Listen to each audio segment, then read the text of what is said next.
Hello, students. Now we are moving to the next topic. The next topic is dimensions of unknown quantities. इसको हम कई बार dimensional analysis के topic में भी cover up करते हैं. हम इसे डायमेंशनल एनालिसिस भी कहते हैं. डायमेंशन ऑफ अननोन क्वांटिटीज का टॉपिक का मतलब ये होता है कि हम आपको कोई एक इक्वेशन देते हैं और इस इक्वेशन के अंदर कुछ टर्म्स ऐसी होती हैं जिनकी डायमेंशन हमें पता होती है और कुछ टर्म्स ऐसी होती हैं जिनकी डायमेंशन हमें पता नहीं होती है.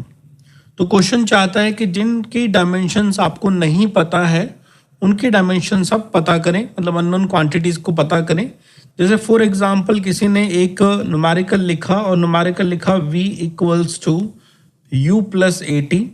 ये हमारे पास इक्वेशन है एंड वी ऑल नोज कि v का मतलब है फाइनल वेलोसिटी, u का मतलब है इनिशियल वेलोसिटी, a का मतलब एक्सीलरेशन और t का मतलब है टाइम. यहाँ पे अब क्वेश्चन वाले ने क्या किया, v को v रखा और आपको u की जगह कोई नंबर, कोई सिंबल a डाल दिया, यहाँ पे एक सिंबल b डाल दिया और यहाँ पे t लिख दिया और कहता है अब आप पता करके बताएं कि a और b क्या है. तो आप जानते हैं कि ऊपर वाली इक्वेशन एक स्टैंडर्ड है, इक्वेशन ऑफ मोशन से आई है. तो इसका मतलब a को u से रिप्लेस किया हुआ है और b को a से रिप्लेस किया हुआ है.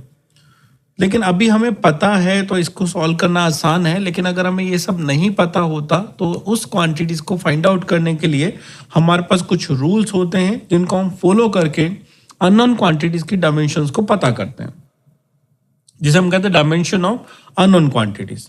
अब उसके लिए हमारे पास रूल ये रहता है, फर्स्ट रूल हम ये कहते हैं कि हमारे पास सेम फिजिकल क्वांटिटीज अगर होंगी, सेम फिजिकल क्वांटिटीज का मतलब होता है कि both quantities should be of same nature. अगर फर्स्ट एक फोर्स है तो सेकंड फोर्स होनी चाहिए, फर्स्ट एक वेक्टर है तो सेकंड भी वेक्टर होनी चाहिए, फर्स्ट आपके पास कुछ भी क्वांटिटी रिप्रेजेंट करिए तो एग्जैक्टली सेकंड भी वैसी होनी चाहिए. ठीक है, तो हम कहते हैं same physical quantities can be added and subtracted.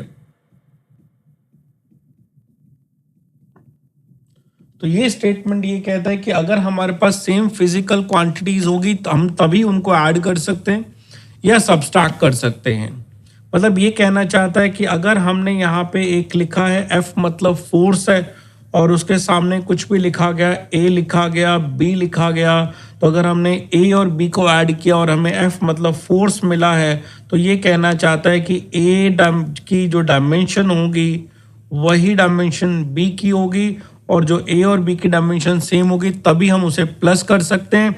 और तीसरी बात, A और B मिलके हमको फोर्स मिल रहा है तो इसलिए A और B की डायमेंशंस भी फोर्स के बराबर होगी.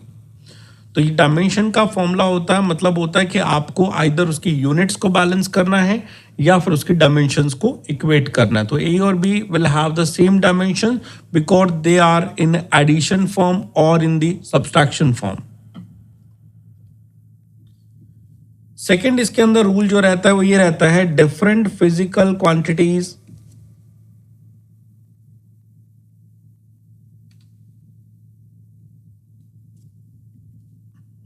different physical quantities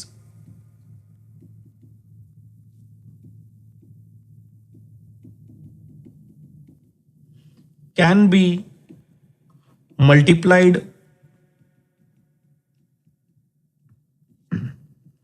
or divided.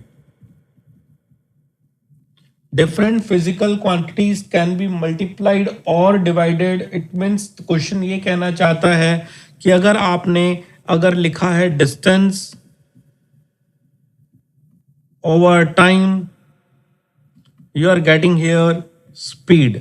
तो ये कहना चाहता है डिस्टेंस एक डिफरेंट फिजिकल क्वांटिटी है, टाइम एक डिफरेंट फिजिकल क्वांटिटी, आप इन दोनों को डिवाइड कर सकते हैं.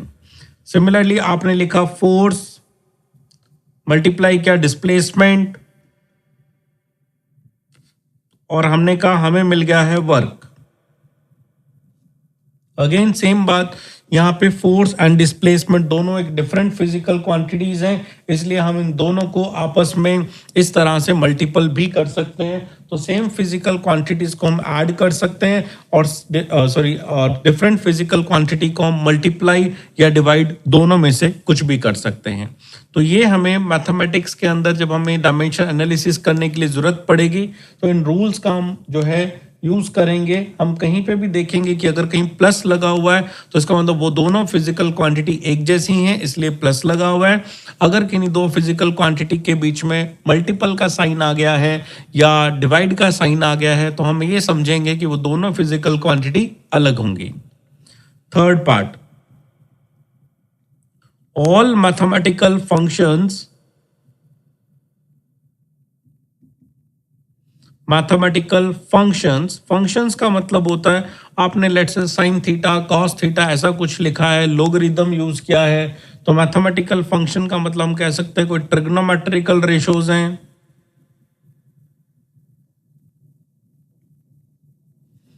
कोई ट्रिग्नोमेट्रिकल रेशो दिए आपको, कोई लॉगरिथम फंक्शन दे दिया, कोई आपके पास एक्सपोनेंशियल दे दिया। इस तरह से किसी भी तरह के फंक्शंस आपको मिलते हैं तो हम कहते हैं all mathematical functions are dimensionless. They will not give any unit or they will not give any dimension, so they are dimensionless and their अगर ट्रिग्नोमेट्रिकल है तो एंगल होगा, लोगरिथम है तो उनके पास कोई वैल्यू होगी और एक्सपोनेंशियल है तो उसके पास पावर होगी, और ऑल्सो डायमेंशनलेस। अगर कोई भी आपके पास मैथमेटिकल फंक्शंस आते हैं तो मैथमेटिकल फंक्शन से जुड़ा हुआ हर पार्ट जो होगा वो आपके पास एक तरह से डायमेंशनलेस होगा। मैथमेटिकल फंक्शन में हमें ये याद रखना है। तो ये हमारे पास बेसिकली टोटल मिला के 3 रूल्स होते हैं। इन 3 रूल्स का यूज करके हम डायमेंशन एनालिसिस करते हैं। डायमेंशन एनालिसिस का मतलब फिर से बताएं, कुछ फिजिकल क्वांटिटीज ऐसी होंगी जिनकी डायमेंशन हमें पता होगी और कुछ फिजिकल क्वांटिटी ऐसी होंगी जिनकी हमें डायमेंशन नहीं पता होगी, और क्वेश्चन आपको कहेगा आप उनकी डायमेंशंस को पता करके बताएं। जैसे कि एग्जाम्पल लीजिए, आपको एक एग्जाम्पल दिया गया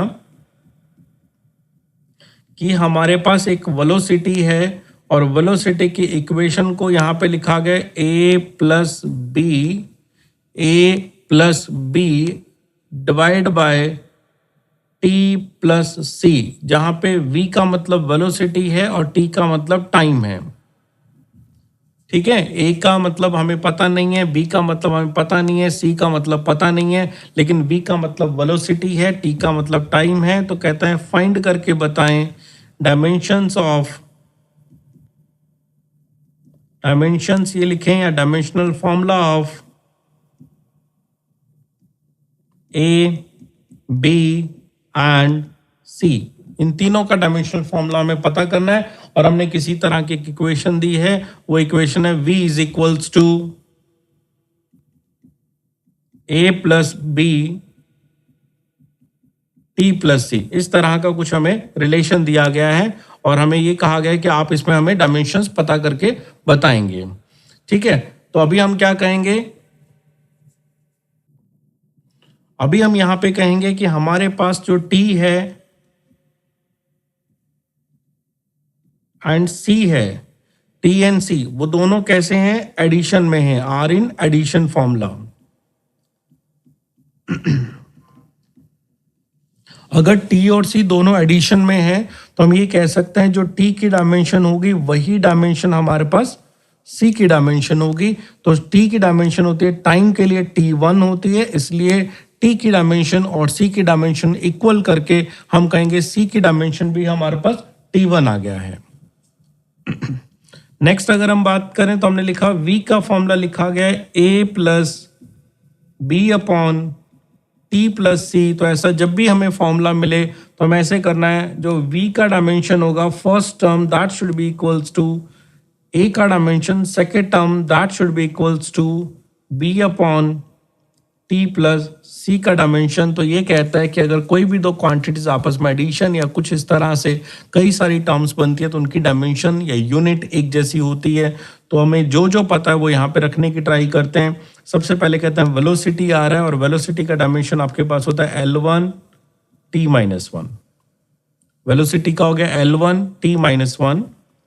ए का डायमेंशन हमें पता करना है और ए का डायमेंशन के सामने हमने वी का डायमेंशन लिख दिया है, तो इसका मतलब हमारा ए का डायमेंशन सॉल्व होके आ चुका है। तो अब तक हमने दो डायमेंशन ढूंढ लिए हैं, एक सी का ढूंढ लिया है और एक ए का डायमेंशन ढूंढ लिया है।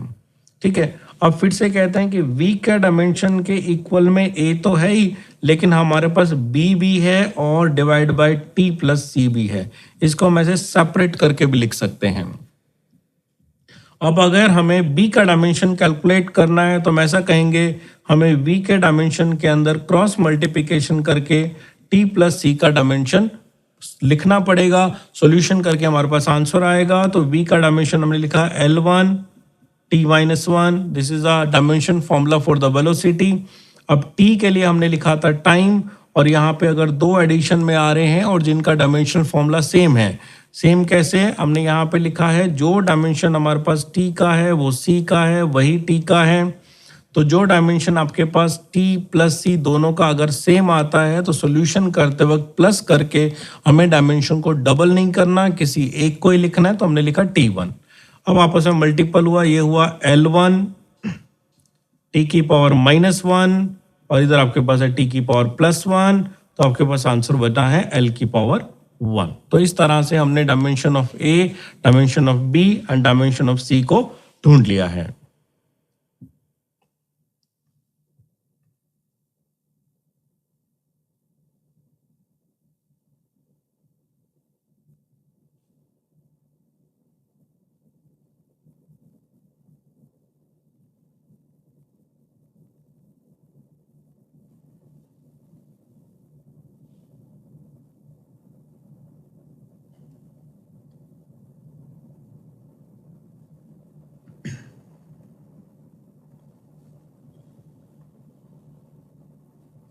इसी डायमेंशन एनालिसिस में लेट से एक और एग्जांपल लेते हैं हम।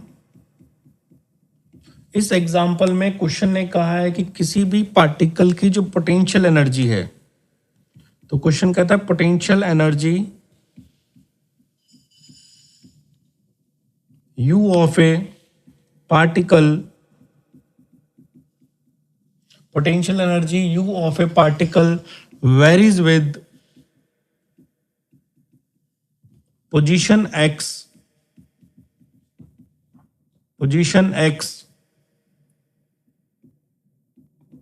from a fixed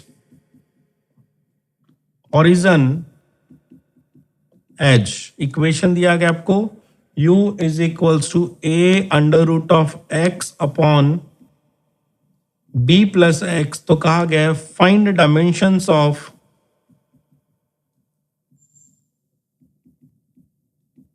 of A and B, where A and B are constants।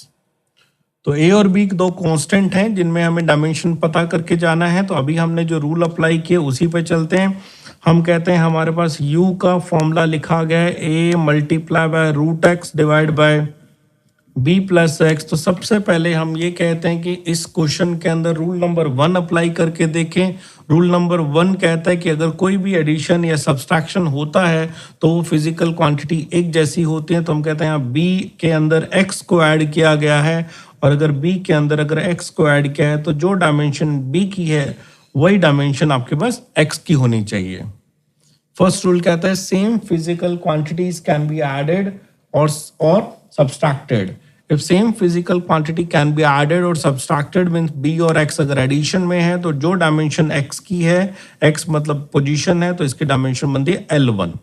Position distance की तरह रिलेटेड होता है और डिस्टेंस की यूनिट मीटर होती है, तो डायमेंशन होती है L1। तो ये हमारे पास b की डायमेंशन आ गई है। अब कहते हैं हमें a की पता करनी है, तो फिर हम लिखते हैं हमें u की डायमेंशन के फॉर्मूले को इस तरह से इक्वेट करना है। The dimension of a multiply by dimension of √x divide by dimension of b plus x। ठीक है, अब हमें सबसे पहले डायमेंशन जिस जिसकी आती है वो पुट करना स्टार्ट करते हैं। यू यहाँ पे पोटेंशियल एनर्जी है और पोटेंशियल एनर्जी की डायमेंशन एनर्जी की तरह होती है, तो आपने यहाँ पे लिखना है M1 L2 T-2, M1 L2 T-2, this is a dimension of the work, this is dimension formula for any energy। ए का डायमेंशनल फॉर्मूला हमें पता करना है, तो ए को डायमेंशनल फॉर्मूला को एज इट इज रहने दीजिए। एक्स के ऊपर अंडर रूट लगा हुआ है, अगर ये सिंगल एक्स होता तो डायमेंशन बनती लेंथ वाली एल, अंडर रूट की वजह से ये डायमेंशन बनती है L/2। तो यहाँ पे आप लिखेंगे dimension of root x is L/2, divide किया। यहाँ पे हमने लिखा b और x एडिशन में है और b और x एडिशन में है, तो दोनों एक जैसी क्वांटिटीज हैं और एक जैसी क्वांटिटी है, तो डायमेंशन हमें सिर्फ एक की लिखनी है, तो वो आपके पास हो गया L1। अब क्वेश्चन ने कहा है कि आप a की डायमेंशन बताएंगे, तो a की डायमेंशन बताने के लिए a को एक तरफ रख के दूसरे सारे पार्ट को लेफ्ट साइड में शिफ्ट किया मैंने। M1 L2 T-2 पहले से लिखा हुआ था, ये वाला पार्ट मल्टीपल में चला गया L1 और ये वाला पार्ट डिवाइड में चला गया L/2।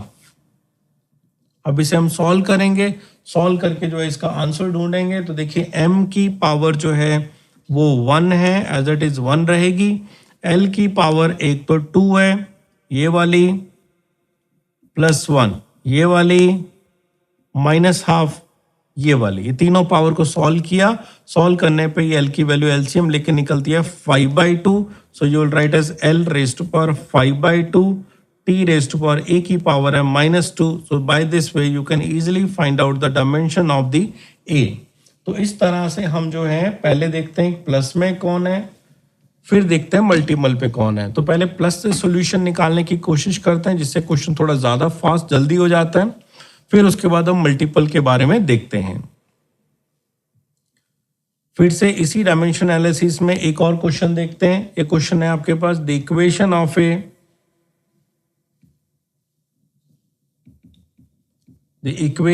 Of a travelling wave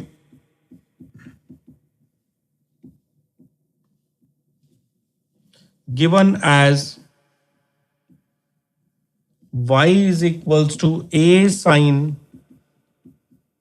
omega t minus of kx। अभी हम जो है जस्ट यूनिट डायमेंशन का चैप्टर स्टार्ट कर रहे हैं। मे भी ट्रैवलिंग वेव क्या होती है, इसकी इक्वेशन क्या होती है, ये हमें नहीं पता होगा, तो हमें इसमें ज़रूरत भी नहीं है कि हमें क्या करना है। हमें बस ये देखना है कि हमारे पास इक्वेशन क्या लिखी हुई है।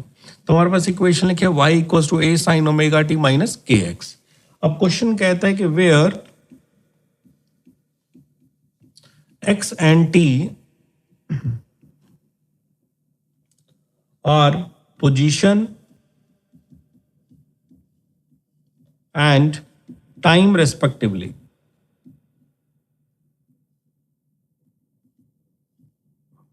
ठीक है, x और आपके पास पोजीशन है, t टाइम है। तो कहता है फाइंड करके आपको बताना है कि ओमेगा और k के डायमेंशन का रेशो क्या आएगा। ये हमारा क्वेश्चन है। तो मैं से कहते हैं हमें जो इक्वेशन दे रखे पहले वो देखें। तो हम कहते हैं हमारी इक्वेशन है a sin omega t minus of kx। ठीक है, अब क्वेश्चन ने हमें ओमेगा और k के बारे में पूछा और ओमेगा और k इन दो टर्म्स में आता है।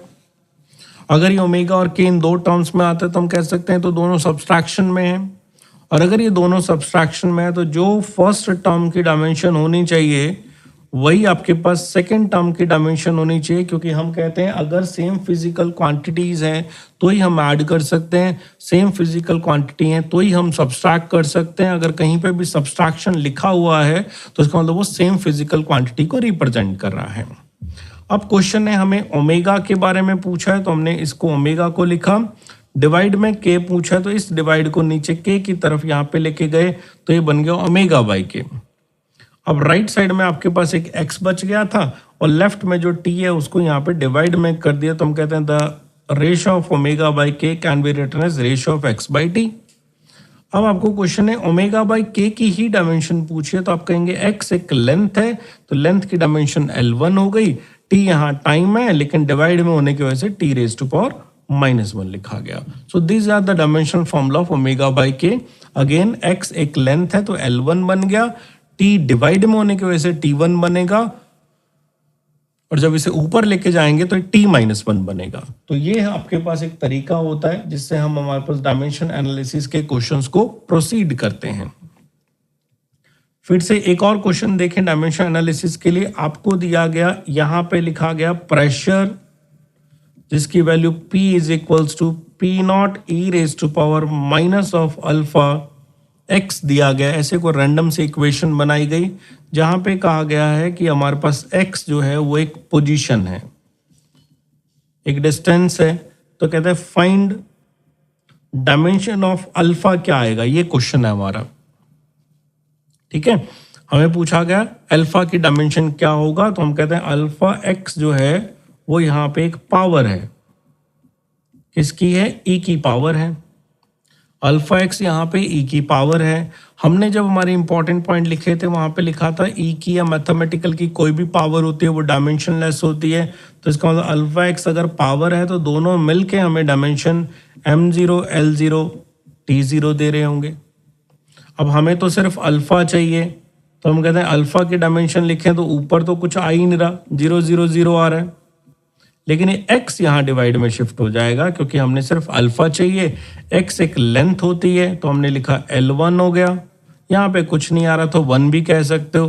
तो ये आपके पास आ गया L रेज टू पावर -1।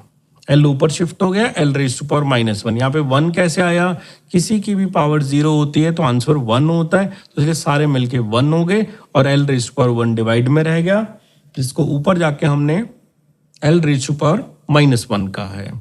तो इस तरह से हम कई सारे क्वेश्चंस का डायमेंशन एनालिसिस करते हैं और हम कई इक्वेशंस को सॉल्व करते हैं। एक बहुत ही स्टैंडर्ड इक्वेशन है P plus A upon V square V minus b is equals to RT। इसे हम वंडरवाल इक्वेशन कहते हैं, जहां पे P प्रेशर को, V वॉल्यूम को एंड T टेम्परेचर को रिप्रेजेंट करता है। तो आपको कहता है आपको B का डायमेंशन बताना है और एज वेल एज A का डायमेंशन बताना है। ये क्वेश्चन है हमारे पास। तो हम कहते हैं देखिए V वॉल्यूम है और इसके साथ B सब्सट्रैक्शन में है, अगर V के साथ B सब्सट्रैक्शन में है तो दोनों का डायमेंशन सेम होना चाहिए, क्योंकि हम तभी सब्सट्रैक्ट कर सकते हैं जब डायमेंशन फॉर्मूला सेम हो। वॉल्यूम की यूनिट अगर हम बात करें तो मीटर की पावर 3 होती है, और डायमेंशन की बात करें तो फिर L रेज टू पावर 3 होती है। ये हमने डायमेंशनल फॉर्मूला जब पिछले वीडियो में हमने किया था तब आपको वॉल्यूम का कैलकुलेट करवाया था। फिर हमें अब A पता करना है, तो अगेन हम कहते हैं P जो है वो A अपॉन B स्क्वायर के साथ एडिशन में है। तो एक टर्म ये हो गई P वाली और एक टर्म ये पूरी हो गई A बाय V स्क्वायर वाली, और अगर ये दोनों टर्म एडिशन में है तो ये तभी एडिशन में हो सकती है जब दोनों की डायमेंशन सेम हो। तो अब कहते हैं फिर तो हमें तो सिर्फ A चाहिए, तो A को अगर हम एक तरफ लिख लें तो ये बन जाता है P इंटू V स्क्वायर का डायमेंशन, मल्टीपल हो गया क्योंकि इधर जाके मल्टीपल हो गया। प्रेशर का डायमेंशन आपको याद होगा M1 L-1 T-2, जो कि हमने फोर्स अपॉन एरिया करके कैलकुलेट किया था। वॉल्यूम का वैसे तो L रेज टू पावर 3 होता है, बट स्क्वायर की वजह से ये हो गया 6। तो हम कहें what is the dimension formula for A, तो हम लिखते हैं M1 L raise to power -1 और 6 मिलके हो गया +5 T raise to power -2. So these are the very simple ways to find the dimension of unknown physical quantities which are written in the formulas. तो I hope आपको ये video को समझ आया होगा। अगर कोई डाउट्स हो तो प्लीज आप जो है कमेंट बॉक्स में भेज सकते हैं। थैंक यू बच्चों।